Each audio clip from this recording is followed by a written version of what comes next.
We've got a fantastic panel of speakers today, and we're going to absolutely delight you with the content that these guys are going to be speaking about. So, I'm Danny Simpson. I'm the CEO for Mid Communications. We're the largest O2 franchise in the Northwest. And of course, with me today, I'll introduce them. But Sarah from M. Brown, do you want to give everybody a little introduction and tell them what you do? Morning, everyone. My name's Sarah Ewens-Smythe, so I'm the Group Head of Responsible Sourcing. It's a long title.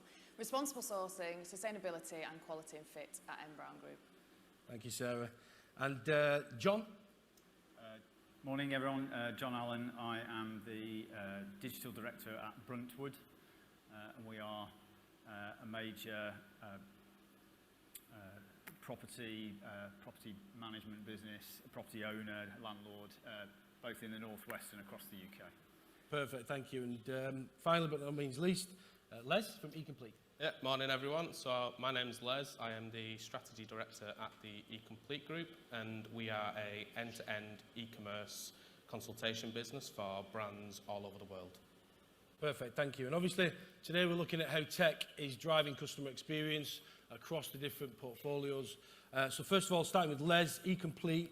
Obviously, you guys are a big data house. So what are you seeing? So if we start with the data first, because that kind of starts the journey of, how do we want to enhance our customer experience? So what big data trends are you seeing and are the biggest changes that you're also seeing from your side?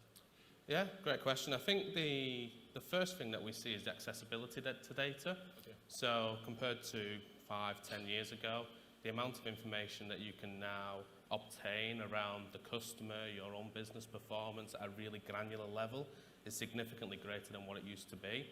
And so what we do is we ingest a lot of that data to create over 1,000 views to understand at a really granular level of detail how your business is performing from an acquisition perspective, from a retention perspective, etc. And I guess there's a couple of key things that we currently see in the landscape, specifically within e-com. So over the past 5 years, I would say, the accessibility to technology has exponentially increased.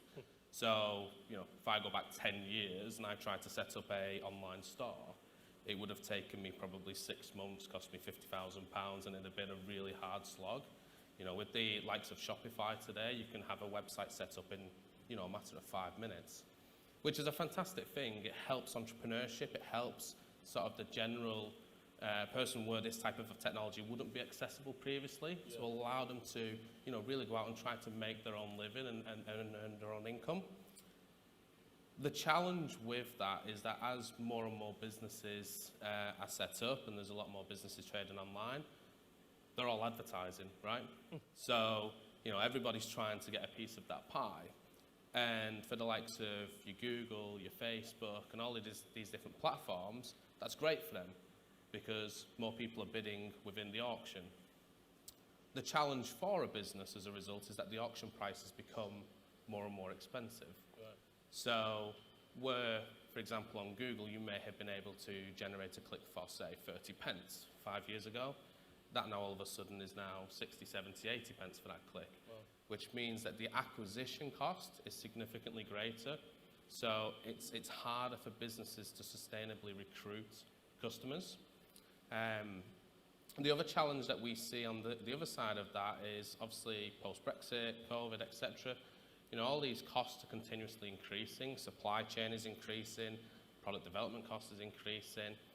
So it's putting a lot of pressure on businesses to service their customers and to essentially help them to make the profit still to continue to invest into that growth.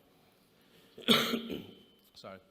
And so what we see as being really important is how do you go the layer down? So a lot of businesses will look at Google advertising from a very surface level, and they'll look at the proposition from the perspective of, do I have a really great product? And what's really important in the current days is actually really identifying who your customer is. And again, the beauty of data in the current era that we're in is that it's a lot easier to identify who that customer actually is, and actually specifically trying to target that customer at a granular level and really understanding what their needs and requirements are as a result.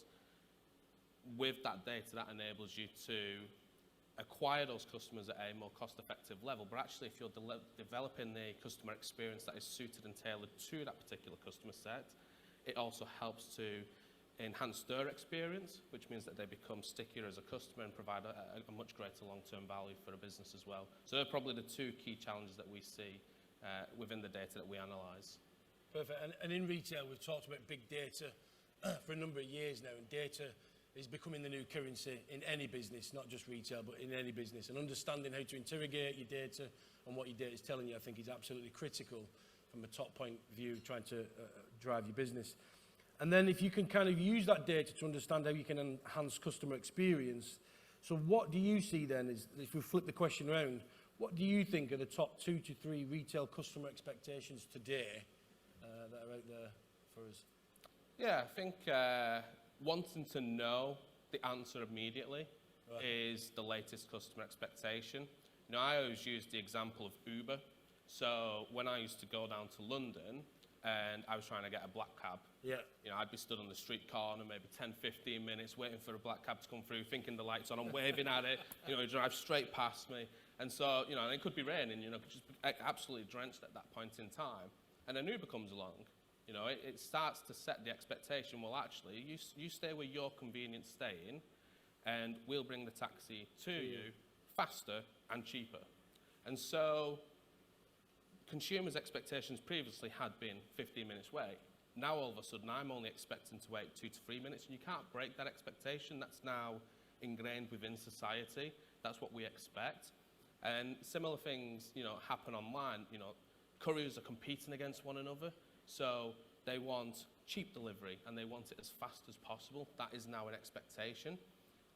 Returns is also an expectation. Consumers don't want to be paying for returns. So there is an expectation now that actually if you make the journey difficult for me to return an item, well, you know, there's an abundance of choice. You know, again, with the capability to set up Shopify stores or, you know, sort of WooCommerce stores so easily, there's so much more choice available for consumers now.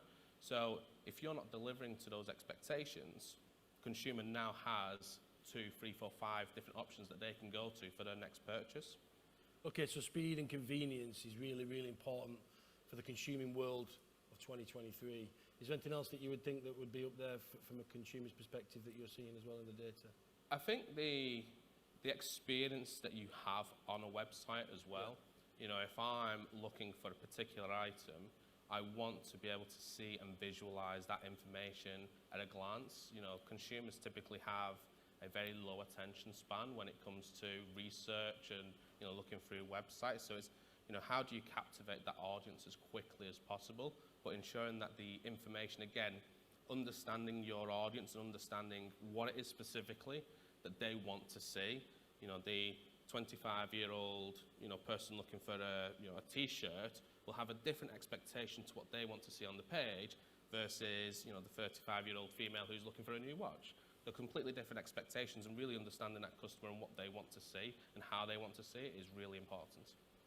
Perfect. So if we know what the data and the changes with the big data is then, Les, and we kind of understand what the expectations from consumers today, what is your way of, I guess, advising businesses that are looking at recruiting customers to getting it right first time? And obviously a key thing is, you mentioned before, is returns. So what's the recruitment of customers like?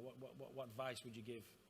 Yeah, so we look at, you know, thousands of different Google ad accounts, paid accounts, etc. on a regular basis, and the one common trait that we see across all of these accounts is sort of bidding or going into the auction at a very surface level.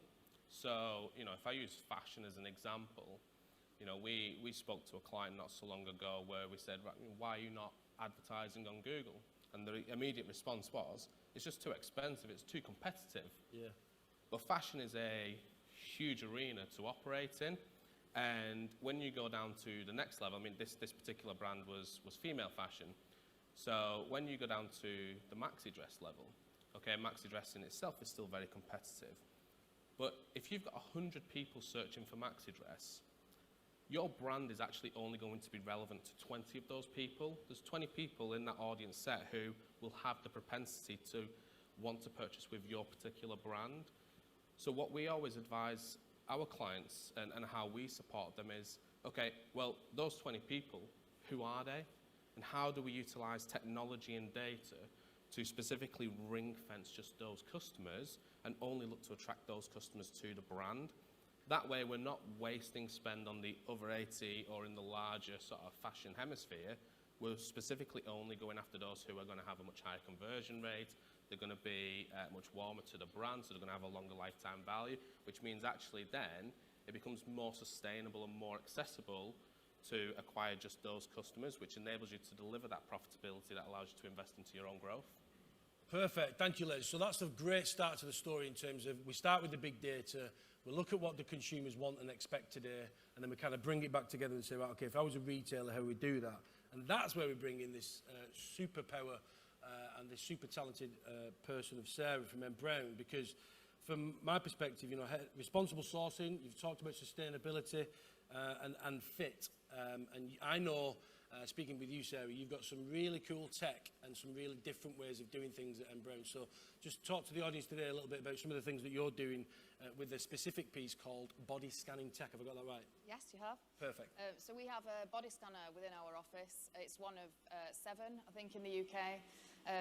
So it takes 20 seconds and it takes over 150 scans of your body. So it produces a 3D kind of image, virtual view exactly, essentially, of what your body looks like. So we've scanned over 1,500 people since we've had it over the last, I think, 3 to 4 years. Not as many men, actually. Men not as very forthcoming as women to get in the scanner. But basically, we use this. So I work for a digital retailer, so we have 3 customer-focused brands. We service men and women.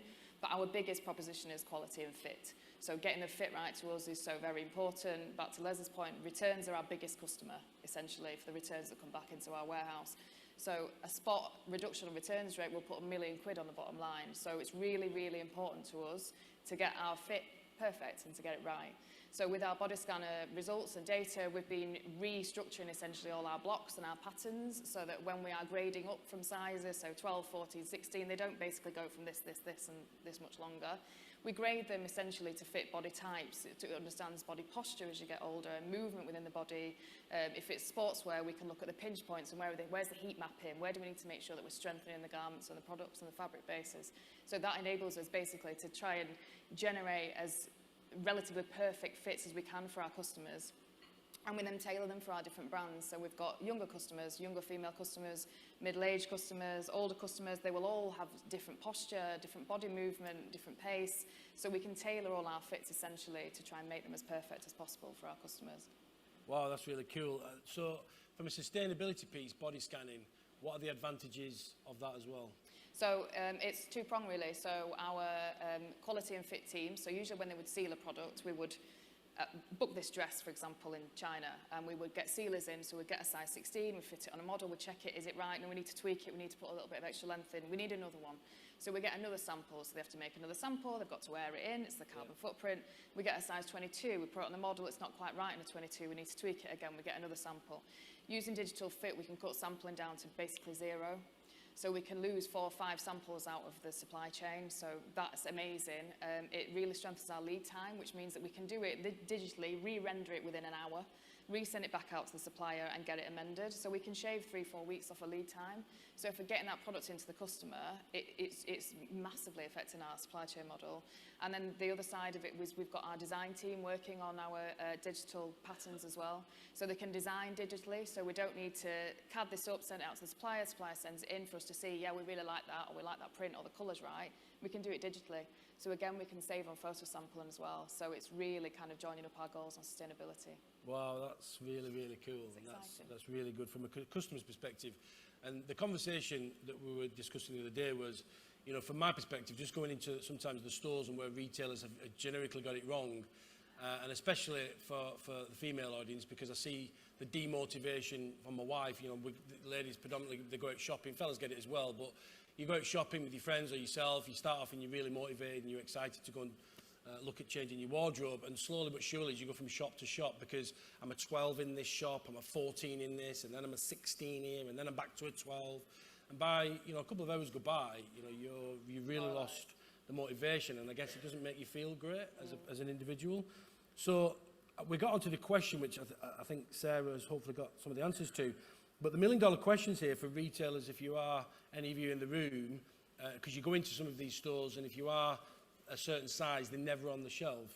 But what would you say, from your research there, is the average size in the UK for men and for women? From the last research that was done, the average size for men was 43-inch chest.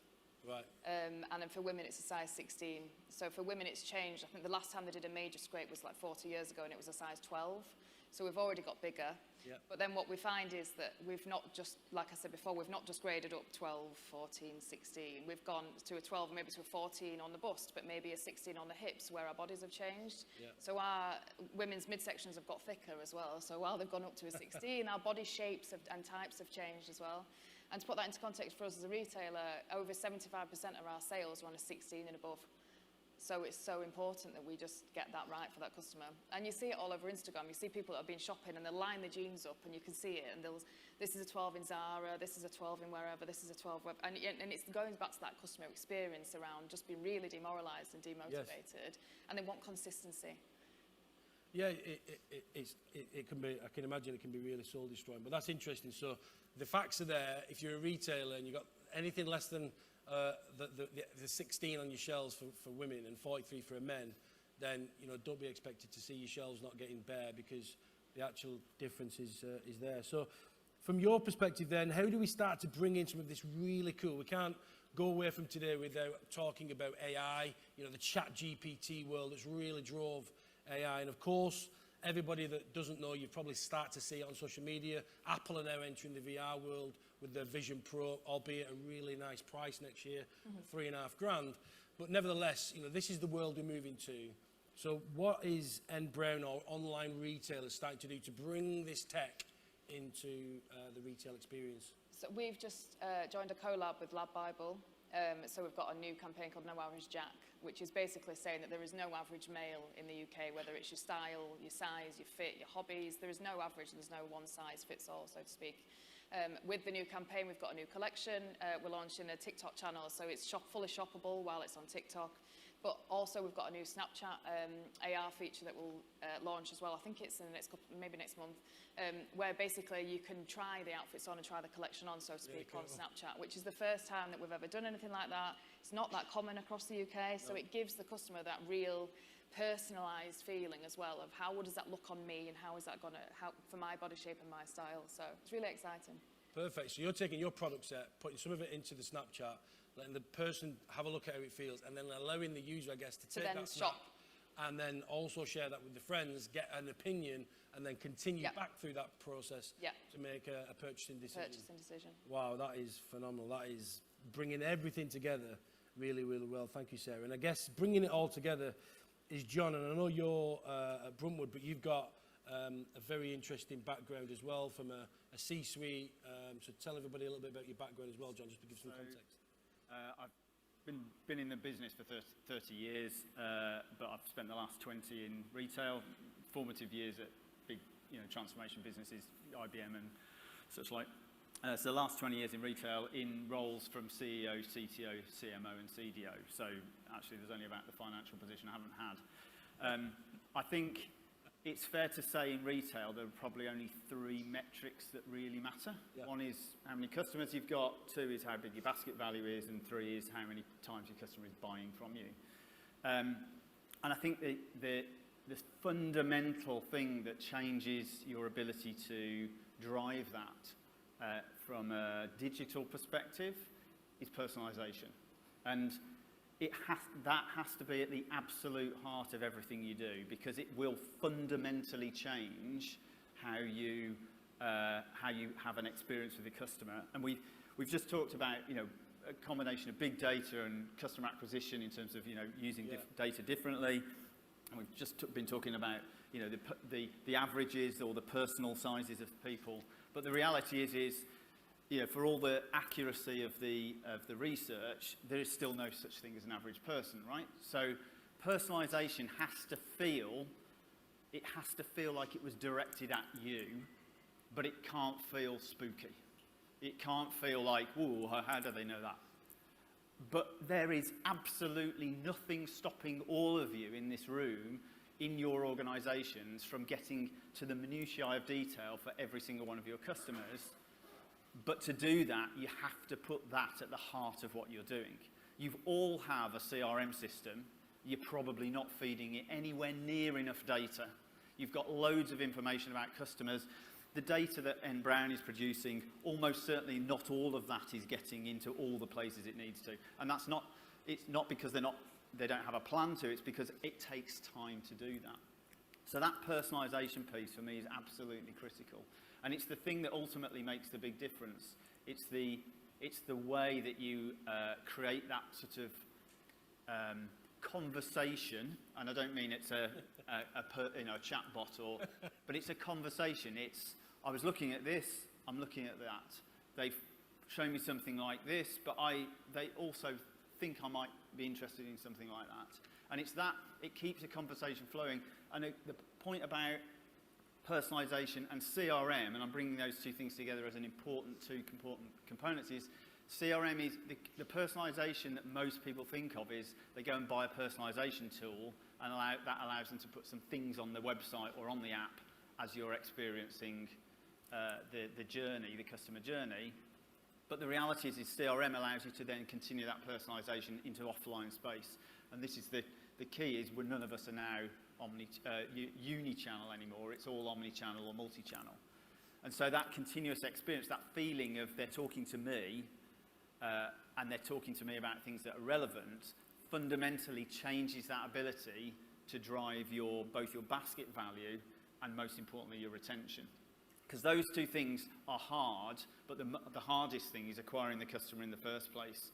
And if you do the personalisation well, while it doesn't specifically drive customers, it will drive advocacy, and advocacy drives customers. So there is a real positive to doing this across your business, regardless of whether or not you've got a separate set of acquisition strategies. And what do you feel is the right balance of knowledge, John? Because we spoke the other day, and you just mentioned the word spooky, and there are some areas. There's a few years ago, I worked for a business that we had a tool that analysed traffic on the website, and literally session by session clicks. And what we used to do was and it was a call centre based business, and if you were on the website and you stopped your journey, stopped buying, the call centre in 5 minutes used to phone you up and say, "Hi, I see you've just been on the website. Would you like us to?" And the customers went wild, and not in a good way.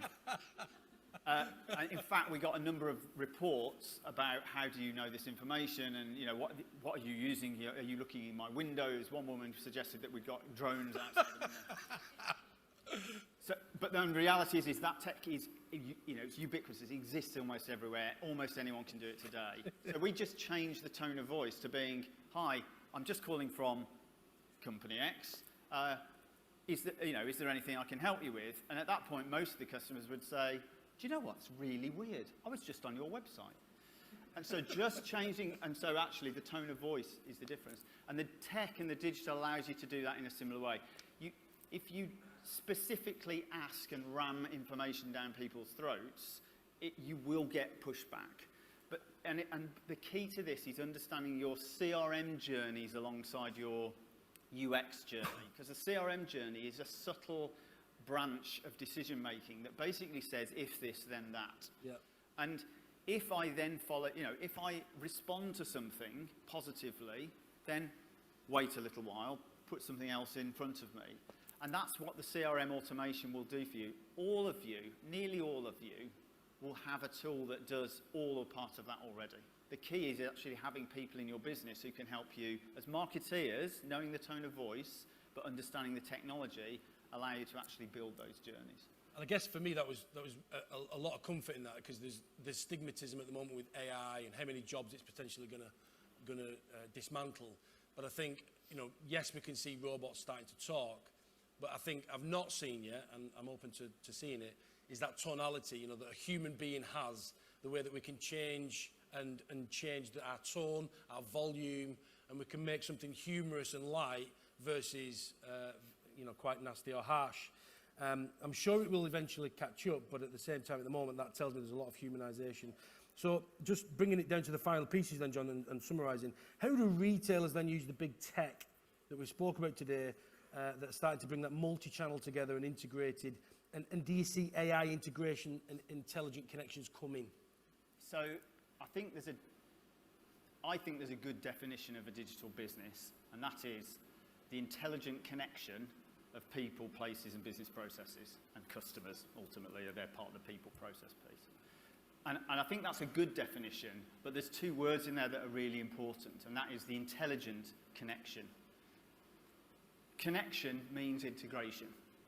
And I guarantee that none of you in this room, including myself in the business I'm in and the businesses I've been in, have integrated enough of your data together. You haven't thought specifically enough about how the information you've got and own in your business will actually affect other parts of that organisation and ultimately that customer journey. So the first thing is you need an integration strategy.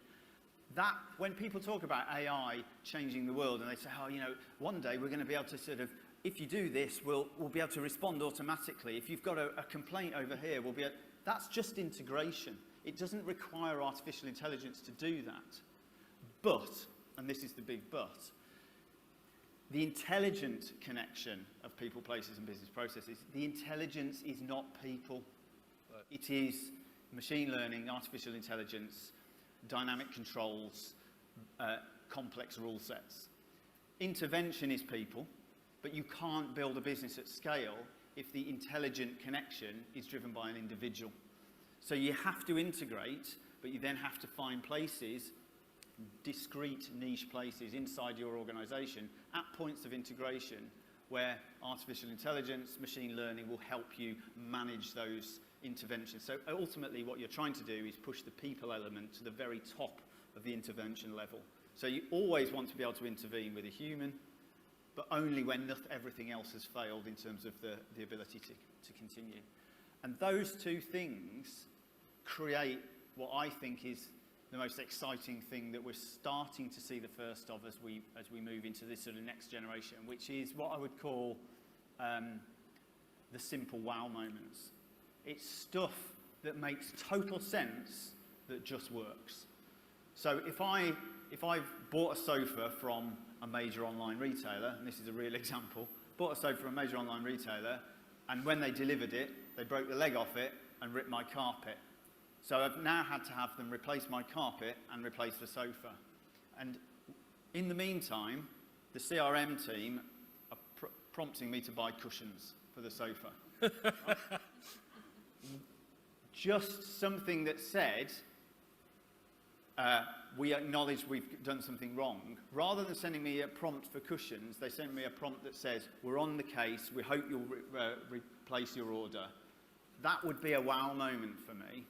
And it doesn't take massive amounts of artificial intelligence to do that. It just takes really good integration of systems that are in that business already, and probably a few complex rule sets, bit of machine learning, and ultimately there are places for AI in there as well. And for me, that's the thing. If you walk into a building, if you walk into a store, if you go on a website, if you get something that feels just like yeah, that makes sense, that's a wow moment, and that's what brings people back. It's part of that first part of that conversation that ultimately leads to that advocacy. Perfect, thank you. I guess, you know, to bring it all together, I'm going to ask one last question for you all, which is exciting about how we look forward. But, you know, the high street is transforming all of the time. You know, if you see big retailers like Next who are transforming what they're doing, you know, we're going to start to see holiday brands very soon that will give you the literal holiday experience whilst you're going booking your holidays. And then we can already see, it pays me to say this because they're a competitor, but EE doing something different with their stores and changing the word store to studio and really bringing this feel of a synthetic, aesthetic feel different to give you a different experience. So each of you, final, very quick question. Looking forward, stargazing, what are you most excited about in the next 18 months, 2 years of retail? Let's start with you first, buddy. Yeah, I think the integration between offline and online, and you know, there's a really cool example I saw not so long ago where a traditional retail store who had an online presence, when you go into the locker room, you can visualize what the item looks like, and if it doesn't actually quite fit, you can view the entire catalogue that is available online. Yeah. And then from that moment, you can either request that the alternative item is brought to you, or at the same time, you can then order it online. So I think technology and integration between the online and offline experience is going to be really important. But then, again, when we talk about AI, bringing that sort of visual merchandising to the forefront of online as well, I think that's going to be really impactful to help consumers get what they want, essentially. Again, it's that expectation. What the website learning and understanding what particular size, style, etc., that you are more preferable to purchase, getting to that answer quicker is going to be really important. Perfect, thank you, pal. John, really quick, because I know we're out of time nearly, but what are you excited about? I think there's a couple of things. One is I think VR, AI, VR as a shopping and retail experience. It's not going to replace shopping. I mean, even now, vast majority of fashion, not apparel specifically, but vast majority of fashion is still bought in stores.